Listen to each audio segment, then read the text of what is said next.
IPS, Indian Police Service versus CAPF. This battle has got currency recently because CAPF officers want that CAPF should be headed by CAPF officers and not by IPS officers. First of all, I would like to make it clear CAPF means Central Armed Police Forces like BSF, CRPF, ITBP, SSB. These are CAPF. So there has been historical disagreement with regard to leadership of IPS in CAPF, and CAPF officers recruited at the level of assistant commandant, etc. They want that they should head their organization like BSF, CRPF, etc. IPS officers coming from civil police side, etc. should not head them. So many logics, so many reasons have been propounded, but I would like to give a different color to this debate, an academic color to this debate, because the debate is not about one-upmanship. It is simply there are certain reasons for IPS being heads of these CAPF organizations, and reasons are as follows. First of all, I would like to say something about the Indian Police Service. As from its very name, Indian Police Service, it says it is police, but it is a service. So, Indian Police Service is primarily and firstly recruited from civil services examination, and it is allocated to those candidates which fall in that merit as per their preferences. So, Indian Police Service is basically the civil police, groomed as a civil police since beginning, at the outset at the ASP or DSP level, and then going to SP level, DIG level, IG level, ADG level, like that. So Indian Police Service is basically meant for providing police leadership to civil police organizations in the state, as police is mandated organization with regard to law and order, control of crime, etc., etc., security of BBIPs, etc. So Indian Police Service is actually trained. Officers of Indian Police Service are trained to provide service to the civilians, police service to civilians, in terms of providing law and order, controlling and detecting and preventing crime. So Indian Police Service is basically a civil side of the police, and the officers who are inducted into IPS, they grow in a civil police ecosystem where they understand the value of human rights, the value of how to interact with society, how to solve the grievances of the public, how to interact with the civil administration, how to interact with various issues with regard to civil society, and in that way they are trained to how to negotiate with the crowd, how to control the law and order, how to manage a better political and administration coordination, and of course civil administration, and so many facets of the police administration they do. For example, they do the traffic management, serious crimes, economic offences, serious frauds, etc. So in that way, Indian Police Service officers are basically groomed in a way that they are professionally trained to handle the crime, control and law and order, VIP security, traffic, etc., etc. So Indian police is like this. Now coming to the CAPF officer, let me tell you what is the CAPF. CAPF, in the beginning, let us discriminate these two organizations on the basis, differentiate these two organizations on the basis of their name nomenclature. Central Armed Police Force. Here it is not service per se, it is force. So it is a tool. CAPF is basically a kind of armed force which is used for a particular purpose, for a particular time, and it is more to supplement the civil police administration or some specialized duties like on borders, BSF, and some other duties like NSD doing commando, anti-hijacking operations and all that. So the CAPF, by virtue of it, their organization are actually specialized agencies which are not acting as a civil interface, which don't have any civil interface, but they work with their professionalism to get certain tasks done. And sometimes they provide support to the civil police with regard to law and order, security duties, and other such duties where some amount of force is required. So CAPF officers are actually heading these organizations which are primarily a symbol of force to inspire confidence. They are actually force. Force means which can be used by the state for the purposes which has been mandated. Here it is a service and here it is a force. So nomenclature itself signifies that they have different roles to play. And since they are not so much sensitized with the civil interface and police administration, civil administration, and other duties with regard to public and civilians, they are more insulated and they are more effective in that sense sometimes, because their working professionalism with regard to use of force is considered to be much more effective than the civil, because civil police is more apt with regard to negotiations, harmonious relation with the community outreach, investigations, anti-terrorist operations, intelligence gathering, security duties where you have to interact with the civilian and high echelons of the society. So, when we talk any organization with a service motive, it is clear that it is mandated not to be a symbol of force, but a symbol of service. Of course, it has a background of the force in itself, inherent. Being police, it is mandated to use the force, but it cannot call itself merely a force. Unlikely to this definition of civil police is the CAPF.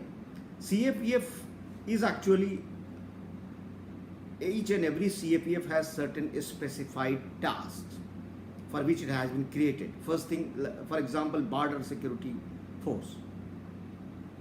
So it is basically to patrol the border and related offences, to assist local police on the one side, assist army on the other side, so that in the peacetime borders are managed better, access control at the borders are done better, and all CAPF are basically to work in unison with the civil police of that particular state, because it is the civil police which is a controlling organization with regard to utilization of CAPF when there is a law and order or any other duty where CAPF is to provide a support. In no situation it is a vice versa. So CAPF, I am not saying CAPF has a less important duty or lesser important. It is a defined and specialized force for a particular job, while civil police is a multitude of services bundled in the police administration, civil police administration, and IPS officers are police service officers, state police service or civil police officers, whatever you can call. They all are actually trained, experienced, and groomed in a way so that their public interaction and other duties go in sync with the values of the state, and police delivers its services or deliveries of the police is more acceptable to the society, acceptable to the public, and acceptable to the state. So it is a police public service delivery kind of arrangement. So here interaction with the common public and all class of the public, whether it is a business community, whether it is a political community, whether it is a student community, media, judiciary, so all kind of interactions are expected to be in much harmonious way possible because of the civil police being trained to be like that. But CAPF is not so much trained in negotiating these things or working in unison with the public and all that. Yes, there are certain CAPF organizations which try to develop a lot of confidence in the public by offering several services, hospitals, etc., and other services. But their primary responsibility and mandate is not law and order and crime. When we talk of law and order and crime, we signify that it is the mandate of the civil police, which is headed by an Indian police service officer. While CAPF being a force, being a kind of supplementary source of a force when the civil police requires, and then being specialized for a particular job, which is halfway army, halfway police, since it is a force, so it is like we cannot use the army for force use duties with regard to internal matters. So it is actually an upgradation, which means between the police, civil police and army. Intermediate position is of the CAPF, which can work for internal security arrangements, cooperating with the police, or it can cooperate with the army on borders and other services. So broadly it is called CAPF, so Central Armed Police Force. Why Indian police service officers are supposed to lead these organizations? There are certain international protocols. United Nations organization, International Human Rights Organization, has certain international protocols that all police organizations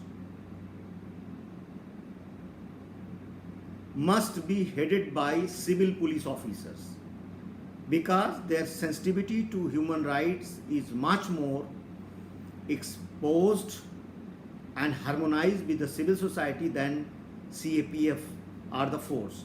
So it is the international protocol of human rights that all these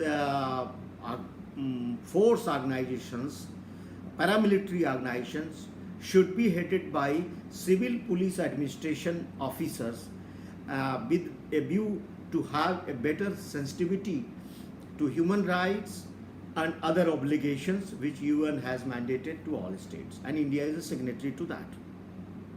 So that is one international obligation. Second is the civil administration coordination.